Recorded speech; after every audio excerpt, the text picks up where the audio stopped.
Sa ilalim ng mga bundok ng Pilipinas, may isang kwentong mahirap bitawan. Sinasabing nakatago roon ang bilyon-bilyong ginto, mga kayamanang ninakaw ng mga sundalong Hapon noong World War II at inilibing sa ating sariling lupa. Ngunit totoo nga ba ito o isa lamang itong alamat na ipinasa pa ng mga henerasyon?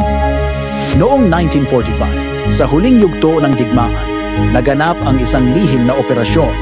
Ang mga Hapon, sa utos ni General Tomoyuki Yamashita na kilala bilang The Tiger of Malaya, ay nagtagong mabibigat na yaman, mga ginto, hiyas at antigong kagamitan. Pinili nila ang mga madidilim na kuweba sa mga bundok ng Luzon at Mindanao bilang taguan, naglatag ng mga bitag at pinasabog ang mga lagusan upang itago ang kanilang mga kayamanan. Pagkatapos ng digmaan, kumalat ang balita ng mga nakatagong kayamanan. May mga magsasaka at minero na nag-ulat na nakahukay ng mga kahon ng ginto. Ngunit sa mga kwentong ito, tila may madilim na anino. Marami sa kanila ang biglang nawala o kaya na may nanatiling tahimik habang buhay. May mga larawan at dokumento, ngunit wala ni isang patunay na matibay. Ayon sa mga teorya, si Ferdinand Marcos, ang dating pangulo, ay natagpuan ang ilan sa mga kayamanan ni Yamashita.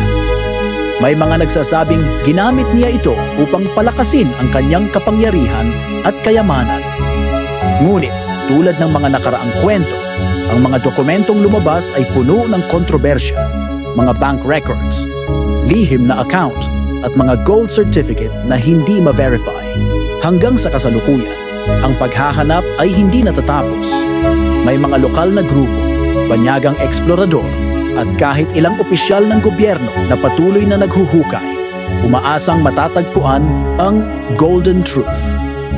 Gamit ang mga makabagong kagamitan, metal detector, sonar, at drone, ang bawat hukay ay tila may daladalang panganib. Marami ang nasugatan at ilan pa ang nagbuwis ng buhay sa kanilang pagsubok. Maraming eksperto ang nag-aalinlangan, nagsasabing walang matibay na ebidensya. Ngunit sa mga kwentong bayan, ang paniniwala ay buhay na buhay. Sinasabing may mga dokumentong tinago ng mga veteranong Hapon at may mga lihim na minana ng ilang pamilya. Totoo man o hindi, ang Yamashita Treasure ay bahagi na ng kulturang Pilipino, isang alamat ng kasakiman, kapangyarihan at pag-asa. Sa huli, ang misteryo ng Yamashita Treasure ay patuloy na umuusbong. Marami ang naniniwala, marami rin ang nag-aalinlangan. Ngunit isang bagay ang tiyak, habang may mga tao na naniniwala sa ginto sa ilalim ng lupa, ang kanilang paglalakbay tungo sa kasagutan ay hindi kailanman matutuldukan. Yamashita's Treasure, Alamato Katotohanan.